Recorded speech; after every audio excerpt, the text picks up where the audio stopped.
Amjambo na karibu ndugu wapenzi watazamaji na wafuatiliaji wa Kwetu Kivu Media. Tunawakaribisha tena kwenye kipindi chetu chema cha matangazo ya habari za asubuhi ya leo, tukiwa mashariki mwa nchi ya Jamhuri ya Kidemokrasia ya Kongo. Hii ni Kwetu Kivu Media ikiendelea kuwapeperusha habari za ukweli zinazoendelea ndani na nje ya nchi ya Jamhuri ya Kidemokrasia ya Kongo. Ndugu mpenzi mtazamaji, kama ni mara yako ya kwanza kufuatilia habari kupitia Kwetu Kivu Media, hakikisha una subscribe na comment, pia una share ili wengine waendelee kupata habari zetu za kila siku. Ndugu mpenzi mtazamaji, baki nasi hadi mwisho ili upate habari za kuenea.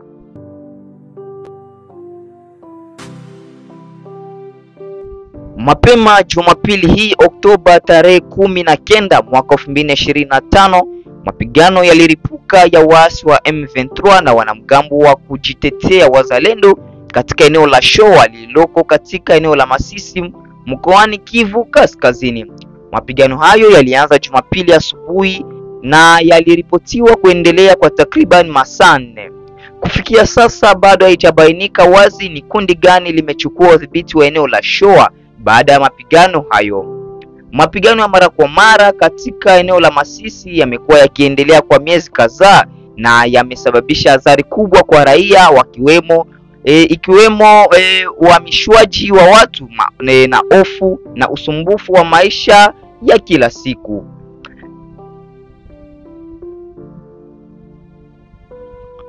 Katika eneo jirani la Walikale kuna ripoti za vituo vya waasi wa M23 huko Mpeti kushambuliwa tena na mashambulizi ya anga kutoka kwa FARDC, jeshi la Jamhuri ya Kidemokrasia ya Kongo. Utulivu wa mashaka umeripotiwa huko Muja baada ya kubadilishana risasi kati ya waasi wa M23 na Wazalendo. Mapigano ya leo huko Showa yanaendelea kusisitiza mfululizo wa ghasia zinazoendelea mashariki mwa nchi ya Jamhuri ya Kidemokrasia ya Kongo licha ya wito wa amani. Hali inabaki kuwa tete na jumuiya ya kimataifa inaendelea kufuatilia kwa karibu mgogoro huu ambao unazua wasiwasi mkubwa wa kibinadamu na usalama.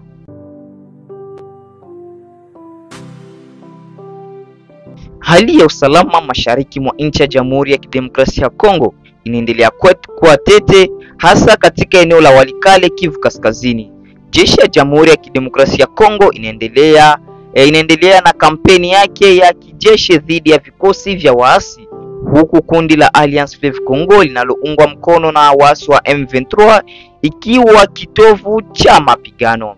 Katika taarifa za hivi karibuni inaripoti kuwa kituo cha waasi wa M23 katika eneo la Mpeti lililoko Walikale yameshambuliwa tena kwa mashambulizi ya anga yaliyofanywa na vikosi vya jeshi ya Jamhuri ya Kidemokrasia ya Kongo ambayo ni FARDC. Mashambulizi haya yanadokeza kuongezeka kwa shinikizo la kijeshi la FARDC dhidi ya ngome ya waasi hao wanaoripotiwa kuendelea kupanua maeneo wanayoyadhibiti. Eneo la Walikale ambalo liko magharibi mwa Goma limekuwa moja wapo ya maeneo ambayo waasi wa M23 wamejaribu kuyateka au kuyafikia katika miezi za hivi karibuni, ikionyesha upanuaji wa harakati zao kutoka maeneo ya Masisi. Kumekuwa na ripoti za awali kuwa waasi wa M23 walifanikiwa kuteka sehemu wa mji wa Walikale, lakini FARDC imekuwa ikijaribu kuwarudisha nyuma wakidhibiti eneo hilo kwa nguvu.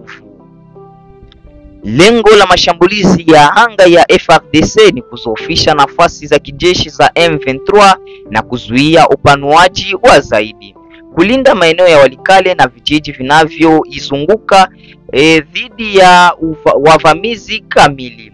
Kuna kuwapotezea waasi silaha na vifaa vyao vya kijeshi. Athari kwa wakazi.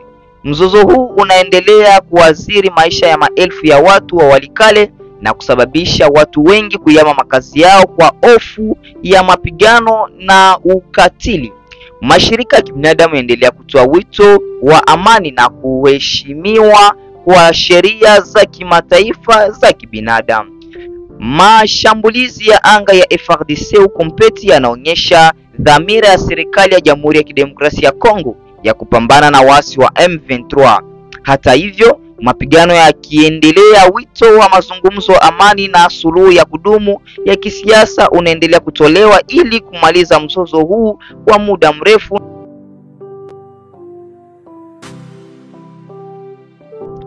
Hali ya usalama bado tete mashariki mwa nchi ya Jamhuri ya Kidemokrasia ya Kongo, hasa Kivu Kaskazini, ambapo mashambulizi na mapigano kati ya makundi yenye silaha na vikosi vya serikali yanaendelea. Tunaanza na ripoti kuhusu tukio la shambulio kwa msafara Kibumba. Kumekuwa na ripoti za matukio za kutisha huko Kibumba, Kivu Kaskazini, ambapo msafara ulikuwa umebeba raia wa kigeni, wahudumu wa Corneille Nangaa, ulishambuliwa. Kwa mujibu wa taarifa, msafara huo ulilengwa, lakini kwa bahati nzuri au mbaya, gari iliyokuwa ikibeba raia wa kigeni na Corneille Nangaa halikugunduliwa na washambuliaji kwa sababu ulikuwa umefichwa kwenye noa. Watu wote waliokuwemo ndani ya gari hilo walinusurika kifo. Eneo la Kibumba ambalo liko karibu na mji wa Goma limekuwa eneo la mapigano makali na mashambulizi ya mara kwa mara, hasa kutokana na harakati za makundi za waasi kama vile M23.